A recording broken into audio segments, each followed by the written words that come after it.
పితా పుత్ర పవిత్రాత్మనామమున ఆమెన్.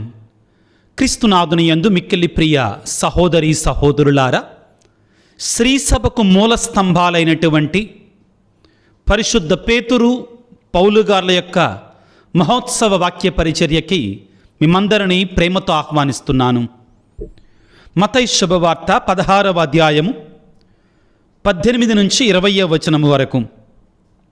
యేసు, నీవు పేతురువు, ఈ రాతి మీద నా సంఘమును నిర్మించదను, నరక శక్తులు దీనిని జయింపజాలవు, నేను నీకు పరలోక రాజ్యపు తాళపు చెవులను ఇచ్చేదను, భూలోకమందు నీవు దేనిని బంధింతువో అది పరలోకమందును బంధింపబడును, భూలోకమందు నీవు దేనిని విప్పుదువో అది పరలోకమందును విప్పబడును. ఇట్లు చెప్పి తాను క్రీస్తునని ఎవరితోనూ చెప్పవలదని తన శిష్యులను గట్టిగా ఆదేశించను. క్రీస్తునాథుని యందు మిక్కిలి ప్రియ సహోదరి సహోదరులారా, మున్ముందుగా మీకందరికీ కూడా పునీతులైన పేతురు పౌలుగార్ల యొక్క పండగ శుభాకాంక్షలు తెలియజేస్తూ ఉన్నాను. ప్రియులకు దేవుని బిడ్డలారా, పునీత పేతురు గారు ఒక జాలరి, పౌలు గారు ఒక గొప్ప పండితుడు. పేతురు గారు యేసు ప్రభువుని నాకు తెలియదని 3 సార్లు బొంకారు. పౌలు గారు ఇక ఏకంగా కత్తిపట్టి క్రైస్తవులని రాసి రంపాన పెట్టారు. క్రీస్తు అనే పేరు వినపడకుండా నేను చూసుకుంటానని సవాలు విసిరాడు. కానీ దేవుని కృప వీరిద్దరిని కూడా సమూలంగా మార్చివేసింది. క్షమకి, ప్రేమకి, క్రీస్తు సామ్రాజ్యానికి వారు వారధులుగా వారిని యేసయ్య మార్చివేశాడు. ఈ ఇద్దరి పండగ కలిపి జూన్ నెల 29వ తారీఖున మహోత్సవంగా కొనియాడటం ఎంతో సంతోషదాయకమైనటువంటిది. వీరిరువురి పేరు మీద కూడా దైవార్చనలో చాలా పండగలు ఉన్నాయి. ఉదాహరణకి జనవరి 25వ తారీఖున పునీత పౌలు గారి శిరచ్ఛేదన వేద సాక్ష్య మరణాన్ని మనం పండగగా చేసుకుంటాం. ఫిబ్రవరి 22వ తారీఖున యావత్ కథోలిక శ్రీసభ పునీత పేతురు గారి బోధనాపేట మహోత్సవాన్ని కొనియాడుతుంది. పేతురు గారి పేరు మీదగా ఇంకా వేరే పండగలు కూడా ఉన్నాయి. ఆయన చెరసాలలోంచి విడిపించబడిన పండగ కూడా ఉంటుంది మనకు దైవార్చనలో. కానీ శ్రీసభకు మూల స్తంభాలు, శ్రీసభకు 2 కళ్ళు, 2 కాళ్ళ లాంటి వీరిరువురి యొక్క పండగని కలిపి చేసుకోవటం అనేటువంటిది ఒక గొప్ప మహోత్సవం, ఒక గొప్ప ఆనందదాయకమైన పండగగా మనందరం కూడా చూడాలి పిల్లారా. 2 పరస్పరమైన విరుద్ధమైనటువంటి స్వభావాలు కలిగినటువంటి వీరిరువురిని కూడా కలిపి దేవుడు తన శ్రీసభను నిర్మించాడు. వీరే శ్రీసభకి మూల స్తంభాలు. వీరిరువురి గురించి కూడా ఈనాడు కొద్దిగా తెలుసుకోవడానికి, ధ్యానం చేసుకోవటానికి, ప్రార్థనాపూర్వకంగా దేవుని యొక్క వాక్యాన్ని ఆలకించటానికి ప్రయత్నం చేద్దాం.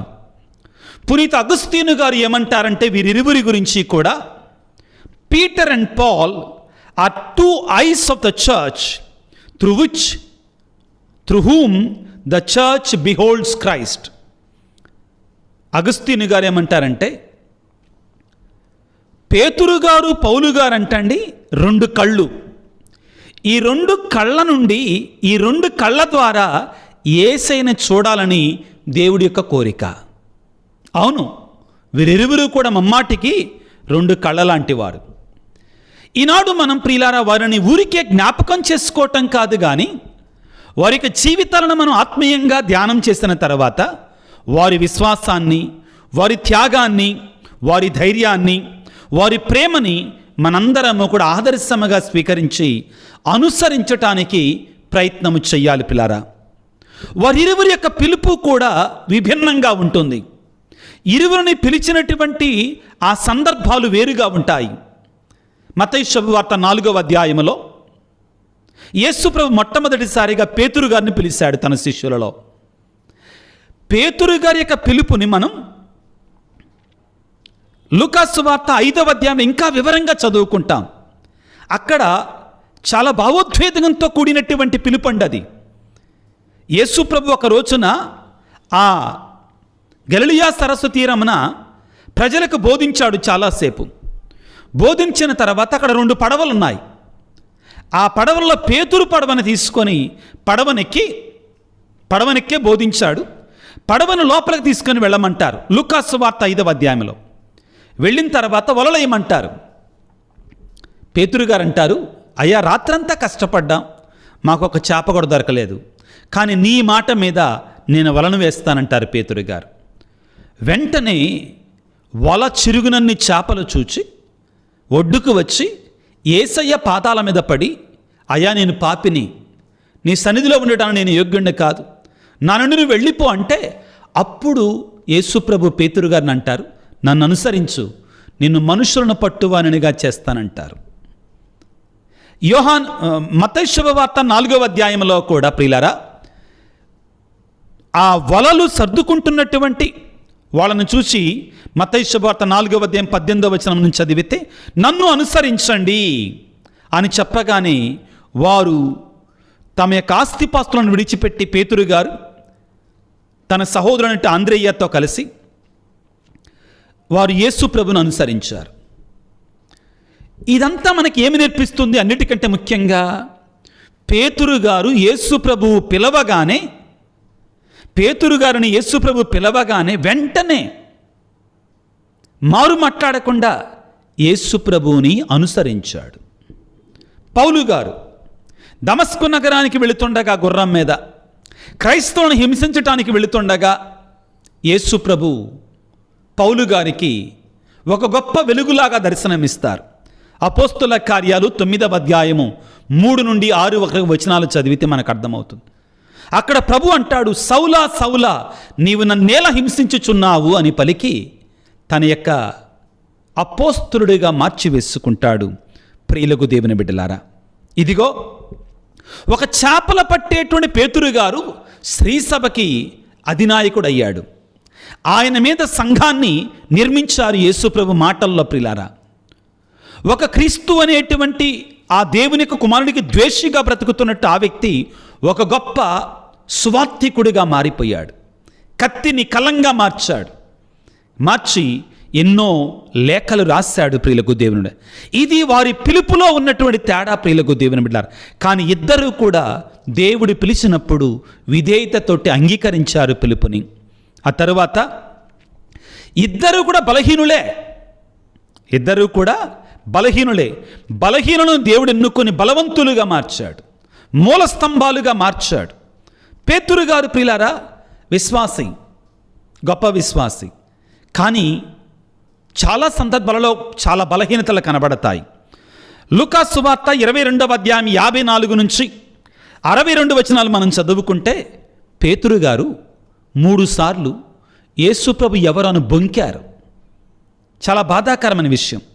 కానీ మనం చదువుకుంటాం యోహాను సువార్త చివరి అధ్యాయంలో 21వ అధ్యాయంలో ప్రభువే స్వయముగా పేతురు గారి దగ్గరికి వచ్చి 3 సార్లు, పేతురు నీవు నా గొర్రెలను మేపము, పేతురు నువ్వు నన్ను వీరికంటే ఎక్కువగా ప్రేమిస్తున్నావా అని 3 సార్లు అడగడం ద్వారా పేతురు గారికి గొప్ప ఆధిక్యతను ప్రసాదించారు.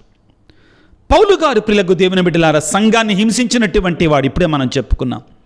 అపోస్తుల కార్యాలు 8వ అధ్యాయం 3వ వచనంలో ఒక లేఖను పట్టుకొని, అధికారిక లేఖను పట్టుకొని క్రైస్తవులు అనేటువంటి వాళ్ళు నామరూపాలు లేకుండా చేస్తానని ప్రయాణం చేసినటువంటి వాడు. కానీ ఆ గర్వంతో విర్రవీగినటువంటి పౌలు గారిని కూడా ప్రియులకు దేవుని బిడ్డలారా ప్రభు ఏమంటారంటే, అపోస్తుల కార్యాలు 9వ అధ్యాయం 15వ వచనంలో అతనిని నేను అన్యులకు నా యొక్క సువార్తను బోధించడానికి నా పాత్రగా వాడుకున్నానంటాడు. ప్రియులకు దేవుని బిడ్డలారా, ఇద్దరూ కూడా దేవునికి దూరంగా ఉన్నటువంటి వారే. ఆయన ఎవరో నాకు తెలియదని 3 సార్లు బొంకారు. క్రీస్తు నామరూపాలు లేకుండా చేస్తానని పౌలు గారు కంకణం కట్టాడు. కానీ ఇద్దరును మార్చివేశాడు. దేవుడు ఒక్కసారి ఎన్నుకుంటే ప్రియులకు దేవుని బిడ్డలారా ఎటువంటి వారైనా కానీ తన పాత్రగా వాడుకుంటాడు అనే దానికి గొప్ప నిదర్శనం వీరిద్దరూ కూడా ప్రియులకు దేవుని బిడ్డలారా. వారి శ్రమలు, వారి పాటులు సంఘానికి పునాదులు. వీరిరువురి యొక్క పాటులు కూడా ప్రియులకు దేవుని బిడ్డలారా. పేతురు గారు ఈనాటి మొదటి పట్టణాన్ని మనం చదువుకుంటే, ఈనాటి మహోత్సవ మొదటి పట్టణాన్ని మనం చదువుకుంటే అపోస్తుల కార్యాలు 12వ అధ్యాయంలో పేతురు గారు చెరసలలో వేయబడ్డారు, బంధించబడ్డాడు, కొరడాతో కొట్టబడ్డారు, భయంకరమైన హింసలు పొందారు. పేతురు గారు ప్రియులకు దేవుని బిడ్డలారా, ఇదిగో సంఘము ప్రార్థించగా పేతురు గారు విడుదల పొందారు. పౌలు గారు ప్రియులకు దేవుని బిడ్డలారా, నేను మంచి పోరాటమును పోరాడితని తన జీవితాన్ని ఒక పోరాటముగా మాట్లాడతారు. ఎన్నో శ్రమలు, ఎన్నో కష్టాలు, ఎన్నో బాధలు. చివరికి చెరసాలలో ఉండి 2వ తిమోతి పత్రిక 4వ అధ్యాయం 7వ వచనములో నేను మంచి పోరాటమును పోరాడితని అని ధైర్యంగా చెప్పగలిగాడు. అంతకుముందు ఆయన ఎన్ని శ్రమలు పొందాడనుకుంటున్నారు? ఒకసారి చదవండి. పౌలు కొరింథీయులకు రాసిన 2వ లేఖ 11వ అధ్యాయము 23 నుండి 28 వరకు ఆయన పొందిన శ్రమలన్నీ ఆయన చెప్పుకుంటూ వెళ్తాడు. కొరడా దెబ్బలు, రాళ్లతో కొట్టడం, జైలు, ఆకలి, నౌక పగిలిపోవటం, అంటే పడవ పగిలిపోవటం, పాములు, సర్పాలు, విషసర్పాలు, ఎన్ని శ్రమలు పొందారు పౌలు గారు ప్రియులకు దేవుని బిడ్డలారా. ఇద్దరూ కూడా వారి శ్రమలు అనే పునాదుల మీద క్రీస్తు అనే శ్రీసభని దేవుడు వారి మీద నిర్మించారు పిల్లారా. వారి యొక్క రక్తమే శ్రీసభకు మూలమని మనం గుర్తుంచుకోవాలి. ప్రియులారా, పేతురు గారు మనకి ఎలా కనబడతారంటే ఒక కథలని, బెదరని, ఒక మూలరాయిగా కనబడతారు. ప్రభువు చెప్పినట్లుగానే మత్తయి శుభవార్త 16వ అధ్యాయంలో పేతురు నీవి రాయివి, నీ రాయి మీద నా సంఘాన్ని నిర్మిస్తానంట. ఒక రాయిలాగా కనబడతారు, ఒక మూల స్తంభములాగా కనబడతారు. ఇదిగో మత్తయి శుభవార్త 16వ అధ్యాయం 18వ వచనంలో నీవు పేతురువు, ఈ రాయి మీద నా సంఘమును నిర్మిస్తాను, నరక శక్తులు దానిని జయింపజాలవని పలుకుతారు. పౌలు గారి విషయానికి వస్తే ప్రియులకు దేవుని బిడ్డలారా, పౌలు గారిని దేవుడు ప్రత్యేకంగా పిలుచుకొని ఆయన మాటల్లో చెప్పాలంటే, పౌలు గారి మాటల్లో చెప్పాలంటే 1 కొరింథీ 9:22లో నేను అందరికీ అన్నీ అయ్యాను అన్నాడు అని పలికి, ఆయన మనకి నూతన నిబంధనలు 27 గ్రంథాలు ఉంటే 13 లేఖలు ఆయనే రాశారు. ఆయన లేఖలు తీసేస్తే నూతన నిబంధన చాలా చిన్నగా అయిపోద్ది. అంతేకాదు, కొన్నాళ్ల వరకు కూడా హెబ్రీ పత్రిక కూడా ఆయన పేరే అన్నారు. కానీ ప్రియులకు దేవుని బిడ్డలారా, వేదశాస్త్ర పండితులు ఇప్పుడు బలంగా నమ్ముతున్నారు హెబ్రీ పత్రిక వేరొక లేఖకుడు పరిశుద్ధాత్మ ప్రేరణతో రాశారు అని చెప్తున్నారు. ప్రియులకు దేవుని బిడ్డలారా, ఇదిగో ఈనాడు మనం ప్రియులారా వీరిరువురిని కూడా మనం ధ్యానిస్తున్నాం. పేతురు గారు సిలువ మీద తలక్రిందులుగా వేయబడి తాను కోరుకొని, నా ప్రభువు, నా దేవుడు, నా రక్షకుడి వలె నేను నిటారుగా ఉండటం నేను యోగ్యుణ్ణి కాదు, తలక్రిందులుగా నన్ను వెయ్యండి అని చెప్పి ఆయన క్రీస్తు కొరకై సాక్షిగా మరణించాడు. ప్రస్తుతం ఉన్నటువంటి రోము నగరంలో, వాటికన్ నగరంలో ఉన్నటువంటి సెయింట్ పీటర్స్ బసిలికా ప్రాంతంలో, ఆ స్థలములో ప్రిలారా వారి సమాధి ఇప్పటికి కూడా అక్కడ ఉంది. పౌలు గారు ప్రిలారా రోమా పౌరుడు కాబట్టి ఆయన ఖడ్గముతో సిలువై రోమా పౌరుణ్ణి ఖడ్గముతో శిరచ్ఛేదనము గావించబడి ఆయన మరణించారు. రోము నగరపు గోడల బయట వారి యొక్క సమాధి స్థలం, పవిత్రమైనటువంటి స్థలం ఉంది. అక్కడ కూడా ఇప్పుడు ఒక పెద్ద పునీత పౌలు గారి యొక్క మేజర్ బసిలికా ఉంటుంది. దేవుని కృపలన నేను ఈ ప్రాంతాలన్నీ చూడగలిగాను. చాలా పరిశుద్ధమైనటువంటివి. భావోద్వేగానికి గురి అవుతాం. మన తండ్రులు, మన ఆత్మీయ తండ్రులు వీరు. వారు మరణించిన స్థలాలకు వెళ్ళినప్పుడు మనం తెలియక భావోద్వేగానికి గురి అవుతాం. ఎంతగా దేవుడు వారిని వాడుకున్నారు. వీరి యొక్క పండగను మనం కొనియాడుకుంటుండగా మన విశ్వాసాన్ని తడిమి చూసుకోవాలి. వీరు మన కొరకై క్రీస్తును నమ్మి, క్రీస్తు కొరకై జీవించి, క్రీస్తు కొరకే ప్రాణాలు ధారపోశారు. పౌలు గారు గుండెల మీద చేయి వేసుకొని, నేను మంచి పోరాటాన్ని పోరాడాను, పరుగు పందాన్ని ముగించాను, జీవకిరీటము కొరకు ఎదురు చూస్తున్నాను అని పలికారు. పేతురు గారు పిల్లలు ఎంత ధైర్యం ఉండాలండి. నేను నిటారుగా సిలువేస్తానంటే వద్దు, తలకిందులుగా వేయండి. ఇంకా ఎంత ధైర్యం ఉండాలండి! క్రీస్తు మీద ఎంత ప్రేమ ఉండాలి! తలక్రిందులుగా సిలువ వేయబడి మరణించారు. ప్రియులకు దేవుని బిడ్డలారా, వారి విశ్వాసం, వారి తెగింపు, దేవుని మీద వారికున్న ప్రేమ, సువార్తను బోధించాలని వారికున్న తపన, ఇవి రెండూ కూడా మనందరికీ కూడా గొప్ప ఆదర్శంగా ఉండాలి. ఈనాడు ఒక గొప్ప మహోత్సవం ప్రియులకు దేవుని బిడ్డలారా. వీరే మూల స్తంభాలు. మనకి దర్శన గ్రంథములో వీరి గురించి